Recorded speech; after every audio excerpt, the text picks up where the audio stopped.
चलिए बच्चों, आज हम लोग देखेंगे प्रश्न वाले 3.5 का क्वेश्चन नंबर 4 का 3। इसमें बोला गया है क्या कि यश ने एक टेस्ट में 40 अंक अर्जित किए जब उसे प्रत्येक सही उत्तर पर 3 अंक मिले तथा अशुद्ध उत्तर पर 1 अंक की कटौती की गई। यदि उसे सही उत्तर पर 4 अंक मिलते तथा अशुद्ध उत्तर पर 2 अंक मिलते तो यश 50 अंक अर्जित करता। टेस्ट में कितने प्रश्न थे? तो देखिए, सबसे पहले ये क्वेश्चन को जानने से पहले आपको ये भी जानना पड़ेगा कि जो स्पेशली कंपटीशन का एग्जामिनेशन होते हैं उसमें नेगेटिव मार्किंग भी होती है। कहने के मीनिंग 10th लेवल तक आप कोई क्वेश्चन का आंसर लिखते हैं तो सही होने पर नंबर मिलता है और गलत नंबर पर कोई नंबर नहीं कटता। सही होने पर उस पर नंबर मिलता है और गलत हो जाने पर नंबर नहीं कटता है ना।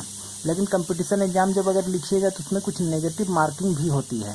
जैसे अगर मान लीजिए एक सही क्वेश्चन कीजिएगा तो 2 नंबर मिलेगा, लेकिन अगर एक क्वेश्चन अगर आप गलती कीजिएगा तो ऐसा स्थिति में 1 नंबर मान लीजिए आपका कट जाएगा। तो उसी को कहते हैं हम लोग नेगेटिव मार्किंग। अब ऐसा स्थिति में सपोज कीजिए कि एक स्टूडेंट है, वो एक क्वेश्चन को सही किया और एक क्वेश्चन को गलत किया, तो बताइए उसको कितना नंबर मिलेगा। तो चलिए हिसाब लगाते हैं। तो सही करता है तो उसके लिए कितना बोले अभी, तो 2 नंबर बोले। तो सही करता तो कितना आता, 2 नंबर आता। अब क्या किया, एक क्वेश्चन गलत भी किया है तो गलत करने पर कितना नंबर कटता है, तो 1 नंबर कटता है ना। तो आने वाला था 2, लेकिन एक क्वेश्चन हो गया गलत, इसलिए कितना हो जाएगा नेगेटिव मार्किंग हो करके, तो हो जाएगा 1, है ना। इसलिए अगर कभी नेगेटिव मार्किंग वाला एग्ज़ाम लिखिएगा तो ऐसा स्थिति में फ़ायदा ये होता है कि जो क्वेश्चन आप जानते हैं उसी का केवल आंसर लिख करके बाकी को छोड़ देना है। और नहीं तो क्या होगा कि अगर आप अंदाज़ा लगाने का कोशिश कीजिएगा तो जितना क्वेश्चन गलती होगा उतना नंबर आपका नेगेटिव होते जाएगा, है ना। इसलिए ज़्यादा फ़ायदा है क्या कि केवल जिसको जानते हैं उसी को केवल लिखना, है ना। तो उसी तरह से यहाँ पर एक स्थिति दिया गया है जिसमें पहला स्थिति में क्या है कि सही पर 3 नंबर मिलता और अशुद्ध पर उसको 1 नंबर कटता, तो 40 अंक मिलता। और दूसरा स्थिति में बोला गया है क्या कि अगर एक क्वेश्चन सही करता और उसको 4 अंक मिलता और गलत करने पर 2 अंक कटता, तो ऐसा स्थिति में उसे 50 अंक अर्जित होता। तो हम लोग को बताना है कि टेस्ट में कितने प्रश्न थे। तो अब ये बनेगा कैसे, उसको सुनिए। तो इस तरह से लिख लेंगे कि माना कि सही उत्तरों की संख्या बराबर x और गलत उत्तरों की संख्या बराबर y। अब हम लोग ना दोनों स्थिति समीकरण बना करके सॉल्व करेंगे और xy निकालेंगे। xy जब निकल जाएगा तो दोनों को जोड़ देंगे ना तो आंसर हो जाएगा।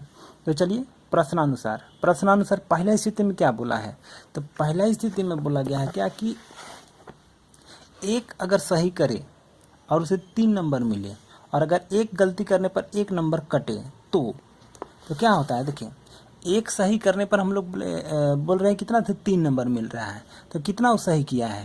तो यहाँ पर बोले हैं ना कि सही उत्तरों की संख्या बराबर x, तो 1 के लिए 3 नंबर, तो x सही के लिए कितना होगा, तो 3x ना। अब एक अगर गलती करता है तो 1 नंबर कटता है, तो y अगर गलती करता है तो 1y, तो 1 यहाँ पर छिपा हुआ है, फिर y।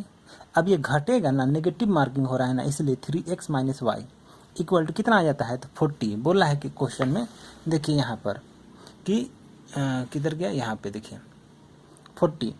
अब यही सेकेंड वाला स्थिति देखिए, सही उत्तर पर 4 अंक मिलते और अशुद्ध पर 2 अंक की कटौती होती है। तो चलिए देखते हैं यहाँ पर एक पर आप कितना लेकर चल रहे हैं, एक अगर सही करने पर 4 अंक, तो कैट सही किया है x, तो इसलिए 4x इसका नंबर आने वाला था। अब कुछ क्वेश्चन इसने गलती भी किया, कैट क्वेश्चन गलती किया, तो y क्वेश्चन गलती किया, तो एक क्वेश्चन गलत करने पर 2 अंक कटता है, तो y क्वेश्चन गलत करने पर कितना होगा, 2y कटेगा, यहाँ 2y हुआ। अब इतना आने वाला था, इतना घट गया, तो घटाना पड़ेगा ना, तो घटाएं तो कितना आएगा, तो 50। तो इस तरह से बन गया इक्वेशन 1 और 2। अब इसको हम लोग किसी भी बीजगणित विधि से हल करेंगे तो हम लोग का आंसर आ जाएगा। तो अब हम लोग लिखें इसमें कि समीकरण 1 को 4 से तथा 2 को 3 से गुना करने पर, मतलब इसको हम लोग विलोपन से हल कर रहे हैं, तो इसको 4 दे दिए, इसको 3 दे दिए। गुना करेंगे तो गुना कीजिए इसको 4 से, तो 4 तिया 12x, फिर यहाँ 4y, फिर यहाँ 4 चौके 16, 1 0। इसको कितना गुना कर रहे हैं, ये वाला था ना, तो 3 से, तो 3 से गुना किया तो 3 चौके 12x, -3 दूनी 6y, इक्वल टू 3 × 5 = 15, फिर 1 0। लाइन खींचने के बाद घटाने पर, जैसे घटाने पर लिखेंगे तो सबका चिन्ह बदलेगा। यहाँ कुछ नहीं मतलब माइनस, माइनस है तो प्लस, प्लस है तो माइनस, ये गया।